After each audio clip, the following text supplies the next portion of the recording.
Halo guys, kembali lagi bareng kita, gue Eka, Joni Rona Mulia, dan kita sekarang akan review MotoGP Amerika. Serikat.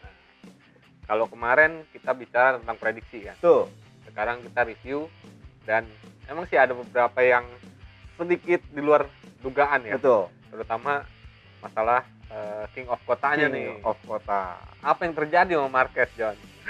Benar-benar di luar dugaan pokoknya. Itu dia tuh. Satu hal memang kalau kita melihat banyak ya menduga dan banyak prediksi sebenarnya Marc Marquez bakal menancapkan kemenangan ketujuh di sirkuit of the Americas ini, namun ya itu tadi Marquez melakukan kesalahan yang sebenarnya sangat tidak perlu karena ya Dia tuh terjatuh ya, John ya? terjatuh di lap 9 di tikungan 12. Wow. Tikungan 12 ini memang agak sedikit tricky karena memang menghadapi straight lurus panjang, kemudian memasuki tikungan yang hampir tusuk konde. Nah, biasanya pembalap itu pasti akan mengambil titik pengereman agak jauh. Nah, ini berbeda dengan karakter Marc Marquez, dia mencoba masuk di titik lebih dekat, namun kemudian ternyata dia melakukan kesalahan, agak terlalu miring pada saat melakukan buka gas, kehilangan ban depan dan terjatuh. Nah, apesnya biasanya Marc Marquez bisa melakukan great save, artinya tetap menahan motornya tetap hidup. Itu sebabnya kemarin dia masih tetap menunjukkan usaha yang ngotot ya, ngotot untuk tetap bisa menghidupkan mesin motornya, namun setelah beberapa kali gagal dan ya itulah problem. Sampai terjatuh tiga kali untuk ngebangun dia motor. Ngebangun gitu motornya terburu-buru, kemudian dibantu oleh Marshall dan kemudian jatuh juga dan pasrah ya, akhirnya dia pasrah dan nggak bisa melanjuti lomba. Betul. Ya. Nah, ketika Marc Marquez nggak bisa melanjuti lomba, betul, pertarungan saat itu kan mengkerucut ya, kepada Alex Rins dan juga kepada Valentino Rossi. Nah, ini yang menjadi pertanyaan adalah kenapa nih tiba-tiba Alex Rins yang start dari 7 bisa langsung nyodok ke depan. Ini ya boleh dibilang buah bukan hasil yang instan karena Alex Rins sejak tahun lalu dipercaya untuk mengembangkan motor Suzuki GSX-R ini. Dan satu hal memang ada 3 faktor penting kenapa Alex Rins kemarin mampu menunjukkan keperkasaannya di kota sirkuit Amerika ini, yaitu mesin motor Suzuki yang memang bisa diajak untuk main jarak panjang. Dan kemudian kemarin memang yang terbilang cukup berani adalah pemilihan ban dari Alex Rins ini, di mana memilih ban depan yang soft, belakang dan medium. Itu sebabnya kalau kita lihat kemarin Alex Rins sejak awal-awal lomba tidak mencoba untuk memaksakan atau coba untuk menekan dari awal, tidak seperti waktu di Qatar kan langsung melaju ke depan. Dia coba tahan, menjaga ritme, dan kemudian kebetulan Marc Marquez terjatuh, target dia akhirnya jelas, Valentino Rossi. Dan sementara kemarin Valentino Rossi sempat dibuat ketar-ketir juga oleh Carl Crutchlow yang kemudian terjatuh. Dan akhirnya kesempatan itu ada, dia melakukan aksi penyerangannya itu di 4 lap terakhir. Dan itu yang membuat akhirnya dia berhasil karena bannya yang jauh berbeda dengan Valentino Rossi yang memilih medium-medium. Dan kemudian Rossi juga udah agak sedikit habis karena menahan gempuran dari Carl Crutchlow juga gitu. Alex Rins berhasil melakukan strateginya dan tidak serta-merta kemudian Valentino Rossi di belakang, kemudian Alex Rins tenang. Valentino Rossi pun itu di 3 lap terakhir melakukan aksi serangan balik, bahkan mencetak waktu tercepat terus. Tentunya ya Rossi mengatakan memang ya performa motor dan settingan Alex Rins jauh lebih baik dari dia dan dia berhak meraih kemenangan di kota. Nah, dengan kemenangan ini bisa dibilang lagi fight nih ya. Lagi fight ya. Rossi coba ngambil balik nih kayaknya ya. Iya. Nah, dengan kemenangan ini akhirnya Alex Rins ini juga seneng banget kayaknya ya. Ini kemenangannya Suzuki setelah berapa tahun ya? 3 tahun lamanya. 3 tahun untuk terakhir Maverick Vinales di MotoGP Silverstone 2016. Dan ini membuktikan bahwa Davide De Brivio sebagai manajer tim dari tim Suzuki X-Star ini tepat memilih Alex Rins dengan menyingkirkan Andrea Iannone, dan bahkan kalau kita sempat lihat di helmnya Alex Rins tertulis The Bakery sejak awal musim, yang artinya tukang roti ya. Dia yang bikin, dia yang menyajikan, dia yang tahu settingannya. dan terbukti Alex Rins itu bukan semata-mata pembalap juga, tapi juga seorang periset yang andal, peracik yang andal. Jadi dibuktikan dengan performa motor tahun ini yang ya seperti yang dikatakan Valentino Rossi di awal tes pramusim, yang harus diwaspadai bahwa musim ini adalah progres yang sangat drastis dari tim Suzuki. Nah, apalagi manajer timnya Suzuki juga mantan manajer Rossi dulu, David Brivio ya. Betul. Nah, itu seenggaknya Rossi juga bisa ngebayangin ya, oh kinerjanya Brivio dapat segini, ya. wah gua harus waspada nih. Betul, gitu ya. betul. Oke, akhirnya kayak komposisi ini juga sebenarnya ya ini di luar dugaan, penuh kejutan nih. Betul. Kita nggak akan menyangka awalnya bahwa Alex Rins bisa meraih podium kan. Ya waktu itu kita coba prediksi bahwa memang Alex Rins akan berpeluang untuk podium, tapi belum di posisi satu. Iya. Oke. Nah, ini gimana ya John? Kalau jadi seorang Valentino Rossi gitu ya, dikalahkan oleh Alex Rins, apalagi ya jelas-jelas ya Alex Rins bilang bahwa Rossi itu adalah idolanya dia sejak kecil. Betul. Gitu. Ya pasti ya kalau pemain sempat dikatakan Valentino Rossi campur aduk. Frustrasi ada karena setelah kejatuhannya Marc Marquez ini di mata Valentino Rossi nih, menang nih. Terakhir 2017. Kemudian juga dia belum pernah menang di sirkuit kota ini, dan sirkuit kota ini menjadi beberapa sirkuit yang belum pernah dimenangi oleh Valentino Rossi. Ini udah kemenangan depan mata, makanya dia coba untuk tampil semulus, selembut mungkin. Namun itu tadi faktor karena Rossi harus berduel melawan Cal Crutchlow, sehingga ban yang digunakannya tidak terlalu hard ya. Iya, dia pilih medium itu sebabnya, dan dengan dia harus milih itu karena memang postur tubuhnya juga yang memang yang waktu itu dibilang bahwa distribusi bobot juga akan menentukan kausan ban depan ya. Iya. Dan kemudian Alex Rins ya yang tampil di awal-awal tidak ngotot, memang sudah memasang strategi bakal menyerang di akhir-akhir, dan akhirnya Valentino Rossi pun sadar bahwa buset susah juga ternyata, dan apa yang ditakutkan Valentino Rossi menjadi kenyataan. Dan lagi-lagi Rossi mengatakan ya gimana lagi, frustasi juga nggak menang-menang nih, panjang puasa lagi. Tapi pinter-pinternya Alex Rins loh ya, ketika di Park Ferme dia ngomong ya kan, biar mungkin Valentino Rossi juga tidak keki. Iya, akhirnya dia ngomong seperti itu bahwa gue bisa bertarung dengan seorang Valentino Rossi yang merupakan idola dia anak-anak. Dan yang mungkin yang patut dicatat tak hanya mencetak kemenangan perdana buat Suzuki dan Alex Rins di musim ini.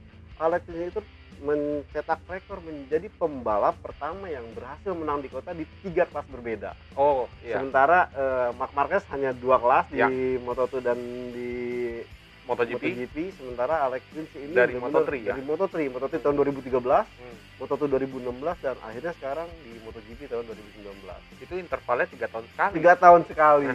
Jangan sampai Rins-nya baru akan menang di 3 tahun kemudian gitu loh. Nggak boleh tuh, nggak boleh. Dan ada ini nggak, ada faktor ya istilahnya support dari fansnya MotoGP Indonesia nggak ya?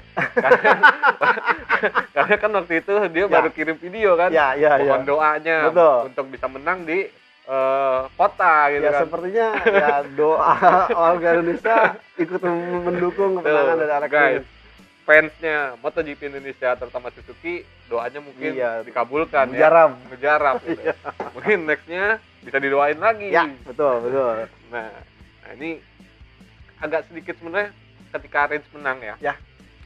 Ya tadi seperti kita bahwa ini akan di luar dugaan. Karena dari kita sendiri ya salah satunya menjagokan Vinales. Betul. Vinales. Nah, tapi sayang ya lagi-lagi. Aduh, ini lagi-lagi ada tren di MotoGP ya. Trennya itu jump start kayaknya. Betul. Nah, gimana tuh John? Tanpa adanya jump start mungkin nggak ya seorang Vinales bertarung lagi untuk podium gitu. Jadi sehingga komposisinya yang ada di sini tidak seperti ini, ya mungkin di 3 atau di 2 gitu. Sangat dimungkinkan karena kalau kita melihat komposisi Viñales dengan Alex Rins ini, mereka memilih ban yang hampir sama, depan soft, belakang medium, dan selain itu pula strategi menyerangnya juga sama-sama, keduanya menyerang di lap terakhir. Apesnya Maverick Viñales tertangkap melakukan jump start, sehingga dia harus melakukan penalti, dan sialnya lagi itu dia salah pengertian Maverick Viñales, seharusnya retro penalti, dia malah melakukan long lap penalti. Ini dua kali ya? Dia melakukan long lap penalti yang membuang waktu, baru kemudian dia retro penalti yang hampir memakan waktu sama kurang lebih 30 detik. Ini benar-benar makan jarak dan tidak bisa mengejar barisan terdepan. Iya. Karena memang gapnya juga udah terlalu jauh. Terutama apalagi ketika di posisi kelima ke belakang udah cukup jauh gitu ya. Jaraknya sekebon. Oke. Nah, tapi kita perlu tahu juga bahwa ya setidaknya di kota ini bukannya sirkuit Honda. Ya. Iya kan? Walaupun Marquez mencetak beragam rekor di situ, pole position, kemenangan, tapi itu hanya seorang Marquez, betul. Kemenangan itu hanya seorang Marquez, karena ya seperti Johnny lihat sendiri bahwa 3 pembalap Honda nggak sukses di kota menggunakan motor pabrikan pula. Nah, itu gimana ya John, maksudnya memang karakter Marquez yang pas dengan kota, atau sirkuit ini cocok dengan mesinnya Honda? Salah satunya adalah justru lebih ke cocok karakter balapnya Marquez, karena Marquez sangat menyukai tipikal sirkuit yang anti clockwise, yang arah putarannya banyak ke kiri ya. Dan ini khasnya buat Marc Marquez, ini pertama kalinya dia gagal mencetak kemenangan di sirkuit anti clockwise, karena tahun-tahun sebelumnya dia menyapu bersih semua sirkuit anti clockwise di kompetisi MotoGP. Ya. Dan yang kedua adalah memang sebenarnya Marc Marquez sempat mengungkapkan problem bahwa saat dia kemarin mencetak pole position itu, dia bilang sebenarnya bukan gak ada masalah. Dia sempat dikorek-korek dan dia sempat memberikan clue bahwa problemnya adalah ini sirkuit memang sepertinya high speed. Ya. Karakternya high speed begitu, tapi ada beberapa bagian tikungan yang memaksa harus menggunakan gigi satu. Ini yang menjadi problem buat Marc Marquez, karena Marc Marquez sempat memberikan informasi di saat memasuki gigi satu ini, ECU menjadi bingung menerjemahkan apakah harus membagi porsi powernya. Padahal gigi satu ini kadang-kadang benar-benar RPM-nya menjerit cukup tinggi. Nah, itu sebabnya Marc Marquez kemarin juga sepertinya agak kebingungan harus mengerem, harus memindahkan ke gigi satu, sehingga dia agak kebingungan, membuat dia kehilangan grip depan. Ini menjadi faktor. Ada 2 tikungan yang pakai gigi satu ya? Betul. Tikungan 12 ya? Dan tikungan 20 ya? Betul. 20 itu yang mau ke straight finish ya? Iya, ini agak menyulitkan. Dan kalau kita melihat pembalap selain Marquez, untuk Jorge Lorenzo memang dia mengakui masih banyak problem teknis yang mesti dibenahi. Selain itu kondisi fisik juga. Dan itu juga tadi yang Johnny bilang bahwa problem teknisnya itu salah satunya rantai ya? Rantai, ya. Ini masih Honda masih ada permasalahan dengan rantai gitu. Dan uniknya ini bukan putus, tapi lepas gitu. Ya kalau putus mungkin akan kejadian yang sangat ekstrim. Ini putus center kali John ya? Ya, sepertinya itu. Jadi harus dibawa ke prestasi kayaknya biar center kayaknya. Bisa begitu, benar-benar. Nah, untuk Alcatraz sendiri diakuin dia memang melakukan kesalahan sendiri, karena langsung menekan rem depan cukup keras sehingga low side di 30. Nah, tapi sebenarnya Jan, kalau bisa dibilang bahwa ini kesalahan Marquez karena mungkin dari strategi yang sama diterapkan ketika di MotoGP Argentina mungkin ya. Sepertinya itu. Ketika di Argentina dia kan kabur langsung kabur secepat-cepatnya gitu kan. Ya. Nah, itu kalau di Argentina ada yang nahan. Wig untuk nahan. Nah, ketika di kota mungkin baru karena baru 3 detik kayaknya. Iya, baru 3 detik, belum sampai jauh, dan juga ini baru lap ke-8, artinya belum separuh balapan dari total 20 lap, dan mungkin tidak ada kepikiran juga dari Alberto Puig untuk mengingatkan. Nah, sebenarnya lagi-lagi ya Marc Marquez sampai mengungkapkan bahwa dirinya cuma manusia biasa, bukan pisau belati dia, dan pasti akan melakukan kesalahan. Dan memang jadi efeknya malah yang muncul faktor-faktor yang negatif seperti dia gagal meraih 7 kemenangan yang sebenarnya andai dia menang ini mempunyai rekor 7 kemenangan terbanyak Rossi, selama ini Valentino Rossi di Mugello. Mugello. Itu sebenarnya Valentino Rossi pun sempat ngotot jangan sampai dia rekor gue kalah nih gitu ya. Rekornya disamai. Dan kemudian juga ini menandakan bahwa memang masih ada perlu dibenahi dari sektor Honda agar kedepannya lebih kompetitif lagi. Pasalnya dari Marquez sendiri mengatakan oke, tidak ada masalah karena jarak di klasemen pun antara pertama dengan dirinya nggak terlalu sampai jauh ya, jomplang, hanya 9 poin. Tapi justru dengan kayak begini lebih seru ya. Betul. Bahwa kalau ketika jarak poin antara 1 dengan 4 itu hanya 9 poin. 9 poin. Tidak ada masalah. Dimana kota ini sebenarnya merupakan salah satu sirkuit yang Marquez bisa ngumpulin poin. Iya, menabung poin untuk ronde berikutnya nanti di Eropa gitu ya. Yang rodanya nanti pembalap Eropa jauh lebih ganas dan bahkan ya beberapa pembalap yang kecewa bertekad untuk membalas di Jerez nanti. Di Jerez, ya. Iya. Nah, bahkan kalau kita ngeliat dari Instagramnya Marquez, ya, dia sempat minta maaf untuk para fansnya. Betul. Dan dia akan kembali kuat di Jerez. Nah, kita akan coba lihat ya. Betul. Kita akan coba lihat nanti. Dan sayangnya itu masih terlalu lama ya, 3 minggu lagi. 3 minggu di 5 Mei. 5 Mei. Iya, 5 Mei pas belum puasa lagi. Nggak bisa besok aja ya. Oke guys, nah nantinya pasti kita akan kembali lagi ya untuk memprediksi di mana jalannya MotoGP Jerez. Nah, untuk saat ini di review ini ya kiranya hanya itu yang bisa kita sampaikan. Ya, betul. Nah, oke guys, nah sekarang kita mohon pamit nih. Ya. Nanti kita akan ketemu lagi di review untuk MotoGP RS. Ya. Saya Eka dari gridauto.com dan juga Autores ID. Mohon pamit. Saya Joni Lono Mulia dari motorplusonline.com. Jangan lupa like, subscribe dan komen di bawah ini. Oh iya. See you guys.